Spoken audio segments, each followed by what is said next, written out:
भी आज सेम की थोड़ी जानकारी लेंगा। कल बडोपड़ में कलेक्टर साहब और एसडीएम मैडम आया, न्यूज़पेपर में भी पढ़े और सोशल मीडिया में भी चल रहे कि सेम की काफी प्रॉब्लम होने लग रही है। वहाँ थोड़ी नॉलेज लेवांगा और थाने भी बताऊंगा कि के बात हुई और के कोनी। अब आप सेम की समस्या पूछा के है के कोनी, पूरा डिटेल में हिस्ट्री आप जाना के होयो बटे के दिक्कत आने लग रही है, गठों शुरुआत हुई और आ दिक्कत खत्म क्यों कोनी होने लगी। तो कैसे हो सर? गुड मॉर्निंग, बहुत बढ़िया। बडोपड़ में सेम की समस्या होने लग रही है, के समस्या है, के कारण के हो गया? यार बहुत लोगों को सवाल है जक्का सेम का माँ ग्रस्त है नहीं वन है तो इन चीज को पता है कि अलावा जो बाहर एरिया है वो प्रॉपर हनुमानगढ़ जिले के लोगों को ही नहीं पता। कनेरो है बाकी राजस्थान को कैसे पता लगेगा। सेम की समस्या शुरू हुई 1976 में। चौक है राजेश, चलो अभी आप बोर्ड हो समझो। ये बताई से कौन नहीं, ये राजस्थान नहर है जखन आप राजकनाल भी बोल रहे हैं देसी भाषा में, ठीक है। इसकी हाइट है 100 फीट कम से कम, 100 फीट ऊपर है मतलब एरिया है उससे। इस ये एरिया- आ गई इंदिरा गांधी नहर, ठीक है। ये इंदिरा गांधी नहर है तो ये भी लगभग हाइट के ऊपर है, ये भी ऊपर है और ये भी ऊपर है, हाँ। तो इसका मतलब बीच में छोटी छोटी नहरें और भी है, और बाखड़ा नहर है, कोई एसपीडी है, कोई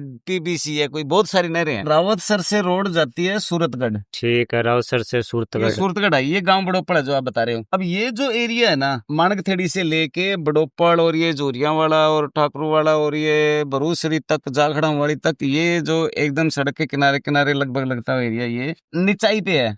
हाँ मतलब नीचे ढलान है और ए ऊपर है।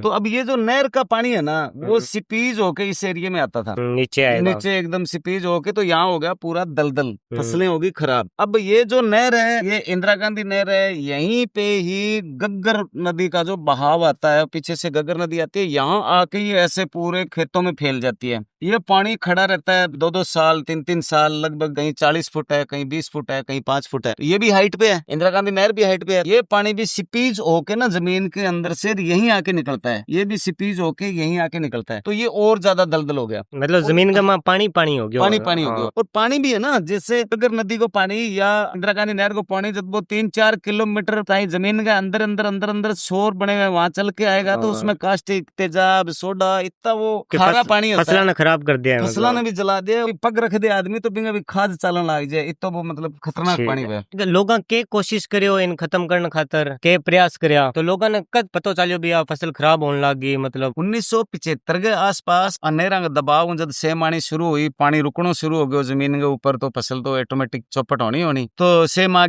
गई, लोग थोड़ा 2-1 साल रिश्तेदारों को तोड़ी लिया, दाना लिया, लेकिन आखिर भाव एकदम ही मामलो डूब गयो पूरा ही। तो फिर किसानों ने मुहिम शुरू की, उस टाइम के नेता जागे, हड़तालें हुई, धरना प्रदर्शन हुआ, वहाँ किसानों पर केस भी हुए, वह किसान कई जेल भी गया, कई तारीखा की भी भुगती बहुत साल तक। आत्माराम बादू, एक मारगाम अंकल जी, भद्रराम जी सारण, ज्योतराम जी गोदारा ऊपर 307 का मुकदमा हो गया था उस टाइम। फिर धीरे धीरे उनके बाद दूसरी पीढ़ी ने संभालना शुरू किया, 80-90 तक, 2000 तक बीच में हड़तालें, आंदोलन, आवाज उठती रही। पर सरकार वोट लेबो करता है गड़ा राजनेता का जी, अब काल में तो बस सुखा ही देंगा, वचन करता भी माना वोट दो, मैं थारी मदद करांगा। 5 साल पूरा करके निकल जाता, दूसरा नेता आ जाता कि अब कल मान दो, मैं तो कर ही देंगा काम। लोग भरोसा कर लेता और वोट भी दे देता, पर वो राजनीतिक प्रयास से कोई फायदा सेम पीड़ित किसानों को नहीं हुआ। तो 2014 तक आते किसान और युवा और दोबारा पूरा जागृत होया, भी भूख मरता मरसा इन तो करो मरो बस। सारा भरूसरी लेके जाखड़ाली, बड़ोपड़, मानकथेड़ी पूरा एरिया का किसानों ने जागरूक कराया, इकट्ठा होया, और काला झंडा बेरू मंदिर रहते रहा एसपीडी भी मैं धरनो स्टार्ट हो। तो धरनो वो धीरे धीरे सबसे पहले तो मीडिया का बड़ा सहयोग मिला, मीडिया ने उसको बड़े अच्छे तरीके से छापा। जो बसा चलती नहीं वह जी सेम पीड़ित धरने पर कोई जावा को भी किराया फ्री, वहाँ भी सहयोग करियो, कोई चाय लेके आंतो, कोई दूध लेके आंतो, कोई गुड़ लेके आंतो, कोई चीनी लेके आंतो। मतलब जो धरनो कर सी बांग खातर बस की टिकट कौन लगे फ्री, हाँ बेटा बांग लगा सहयोग करियो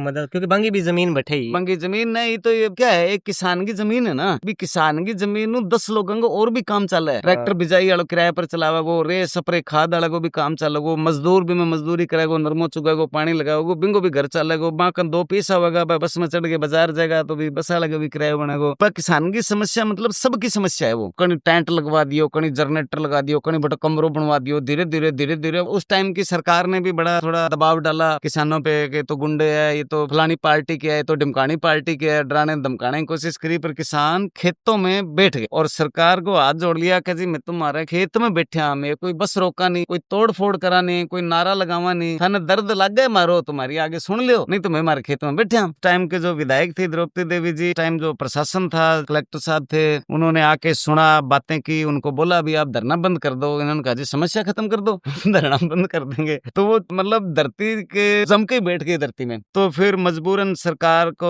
एग्रीमेंट करना पड़ा, क्योंकि लास्ट में आमरण अनशन शुरू हो गया था कि जब तक जिएंगे अन्न नहीं खाएंगे। 5 किसानों ने अन्न छोड़ दिया था वहां, उनकी तबीयत बिगड़ी तो ज्यादा माहौल खराब हुआ। टाइम जावत साहब थे कलेक्टर साहब, तो वो जिले की सबसे बड़ी समस्या लेके, वसुंधरा जी मुख्यमंत्री थी, वहां पहुंचे, उनको सारा बताया कि यहाँ ऐसे ऐसे पंप लगाना है। उसका बजट था लगभग 22 करोड़ रुपए। अब जो पंप है ना, मैंने बताया, उसको खुदाई करके इधर से पानी लाना है, खुदाई करके इधर से पानी लाना है। तो वो खुदाई वाला काम सही ढंग से नहीं होता। सेम नाले की सिल्ट निकालना, तो वो पानी प्रॉपर को नहीं, पानी हो जाए तो वो पंप कभी बिजली को बिल कौन भरे, बी कारण कट जाए, कदी बैठे पानी भी हुआ, बिजली बिल भी हुआ। तो किन्नी तो सौंपेड़ो उन्होंने भी इन चीज को पूरा ध्यान थाने ही रखना। हाँ, जलदायक विभाग होता है, वो जलदायक विभाग का जो अधिकारी है, जयन है, अयन है, एक्शन है, एससी है, चीफ है, उस डिपार्टमेंट की ड्यूटी है कि इस पंप को सफाई का बजट भी उन्हीं को मिलता है, वही आगे डिस्ट्रीब्यूट करते हैं। पंप चलाने का बजट भी उन्हीं को मिलता है, वही आगे डिस्ट्रीब्यूट करते हैं। वो उस जलदायक विभाग का डिपार्टमेंट का काम है। तो फिर वहाँ मतलब संभालियो को नहीं हो भी अठुली कौन लाग रही है, संभाले अभी तक कर्मचारी भी कौन, जयन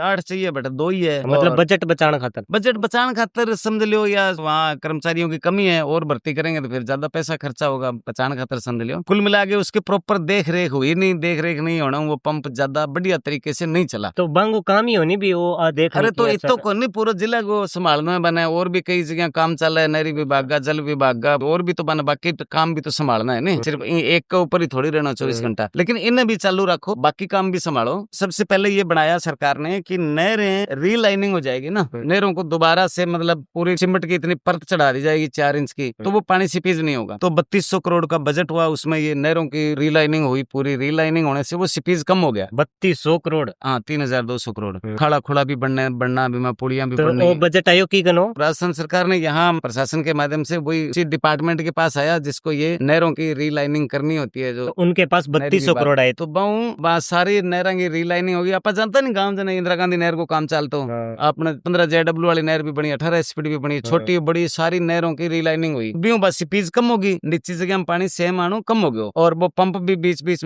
में चालू रहे हो। बढ़िया जमीनें तैयार हो गई, फसल लगभग 75% तक बिजाई होनी शुरू हो गई। पर धीरे धीरे क्या हुआ, वो पंप प्रॉपर कौन चालियो, पंप प्रॉपर नहीं चला तो वो पानी रुकना शुरू हो गया, और घग्गर नदी में पानी भर गया ज्यादा। वो घग्गर नदी वाला पानी सीपेज हो गई। ये सेम की समस्या पिछले साल से दोबारा आ गई। और घग्गर नदी आती है हरियाणा पार करके पंचकुला कनु निकला, चंडीगढ़ कनु आप चंडीगढ़ पंचकुला जावा, पंचकुला आगे पार करते घग्गर नदी को नहीं आवे। घग्गर नदी बठू तो चला नहर की तरिया अपना अठे रावत सरू आगे बराबर निकले बाद भैरूसरी गांव है, बट तक तो घग्गर नदी है। बिंग बाद खाली एरियो है नहीं, जितो जटा अपना खेत है घग्गर में, वो सारो एरियो ब्रिज है, वो पूरा आगे। अब वो आगे पानी निकला को नहीं ऊंचाई है, वो सारो एरियो ब्रिज है ना। यहाँ बहुत मोटो मतलब लगभग 10 किलोमीटर लंबो तालाब हो गयो। चौड़ाई भी खटी 2 किलोमीटर, खटी 1 किलोमीटर या 2 किलोमीटर, यहाँ बहुत चौड़ाई वो पूरा बहुत बड़ो एक डैम बन गया। वो पानी लगातार खड़े हुआ है, वो पानी सीपीज हो गए, वापिस से आनी शुरू हो गई। अब किसान फिर जागरूक हो है, कभी आप घग्गर नदी के पानी को या तो आगे टपाओ या भरोसरी करनी, डैम बना के मोटो कागज लगा के, ताकि भी नीचे सीपीज ना हुए। और जगह एरिया में पानी की जरूरत है, भी एरिया में पानी चाहे नहर बना के दे दो, चाहे भी एरिया में पाइपलाइन लगा के दे दो, तो जगह किसानों जरूरत है बना पानी मिल जाएगा। घग्गर की फसल आए साल डूबेगी कोनी, और बैठे घग्गर में पानी खड़े नहीं रहेगा तो सेम की समस्या भी खत्म हो जाएगी। इन बात ने लेगी खबरें चल रही, इन बात ने लेगी कल कलेक्टर साहब और SDM आए थे। इनका मतलब खिलाफ कौन है और खिलाफ क्यों है? नहीं खिलाफ तो कोई को नहीं, जक्का किसान बड़े सेम में फंस रहे है, बेचावा भी मारो हल हुआ है, और बाकी किसान बांगा कोई रिश्तेदार है, कोई बांगा गांव का है, कोई बांगा पड़ोसी है, वे भी आई चावा है कभी समस्या हल हुआ है। खिलाफ इन कोई को नहीं, खिलाफ ये तो ये है का जो बजट आ रहा है, आए साल बजट आ रहा है, जगदिन समस्या हल हो जाएगी, बेदिन वो बजट आना बंद हो जाएगा, तो सीधी बात तो आए भी अधिकारियों अफसर खाने वो रस्तो बंद हो जाएगा, जना इन्हें समस्या न हल मन लगा इन खतर करने कौन चाहो। तो मैं आई चाहूँ जगह किसान चाहे नहीं बांगी बा मांग पूरी हो जाए। नया टॉपिक पर बात करता रहूंगा, हमें भी जानकारी मिली और मन्ने भी जानकारी मिली। वीडियो थाना अगर पसंद आयो तो लाइक करें और शेयर करें, कमेंट जरूर करियो कि थारी के राय है।